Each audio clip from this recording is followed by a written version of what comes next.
So far this year, there have been 192 unintentional overdose deaths in San Francisco. That's fewer than the 204 at this time last year, but it's still higher than 2021. And with overdose deaths still rising, some San Francisco leaders want to rethink how the city supports people who are battling addiction in government housing. But a state law stands in the way of sober housing. ABC 7's Monica Madden shows us the potential path forward and how a nonprofit is making it work. Inside the Joseph McPhee Center in San Francisco's Mission District, this place means a lot to me. You'll find residents like Claudia Gonzalez. So this is my room.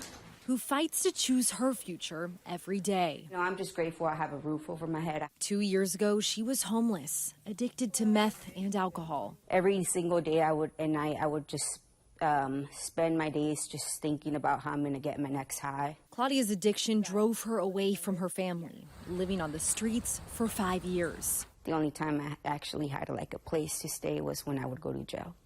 Her decision to get clean was prompted by a choice. And the judge told me, okay, Miss Gonzalez, I'm going to give you this option right now, prison or the program. But if you mess this program up and you come back here, you're going straight to prison.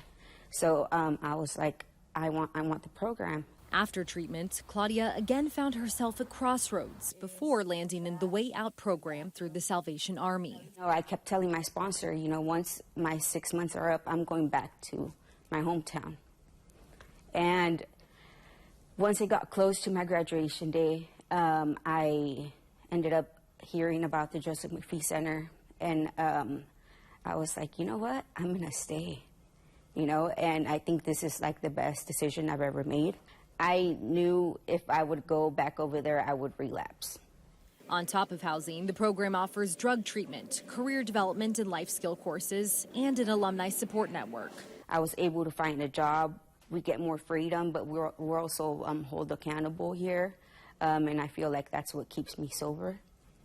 It's why other recovery advocates like Tom Wolf are pushing the city to have more models like the Way Out. Before this became drug-free housing, this was an adult rehabilitation center, and it's where I went to rehab. Wolf is also in recovery and speaks from experience. They go into a hotel or into an apartment complex, and everybody around them is using drugs.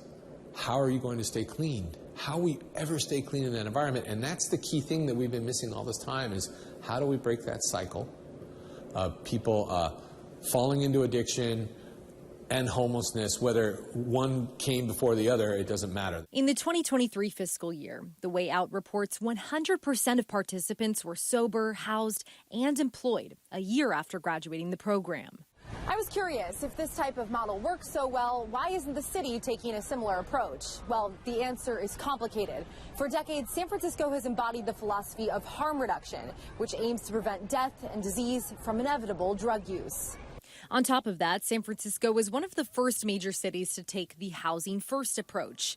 Give people a place to live and access to care, and good things will come. In 2016, the California legislature passed a bill requiring all state-funded housing programs to adopt housing first policies, stating that the use of drugs or alcohol cannot be cause for eviction. The result? Government housing where drug use is allowed. When I was using heroin on the street, I hoped that somebody would come by and say, hey, we've got an apartment for you today. And I'd be like, oh, great. This is a place I can go to and be all alone with my drugs. I would be dead now.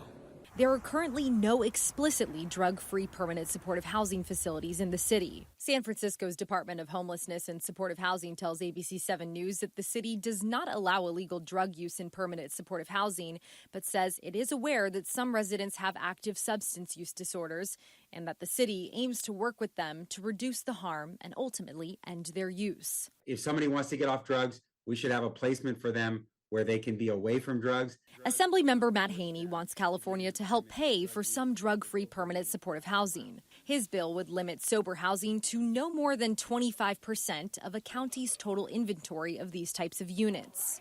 But that's a one-size-fits-all where we are allowing drug use in every housing environment, and that is not appropriate for many people who have taken that step and do want to take that step to get off of and stay off of drugs. Haney says he just wants to see more options, acknowledging it won't work for everyone. We shouldn't require every single person to be fully off of and away from drugs if they're not in that place yet in order to be inside.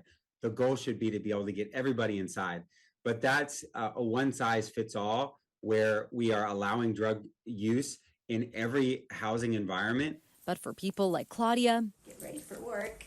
it's a choice that saved her life. So much gratitude, you know, to be able to have a second chance at life. In San Francisco, Monica Madden, ABC 7 News.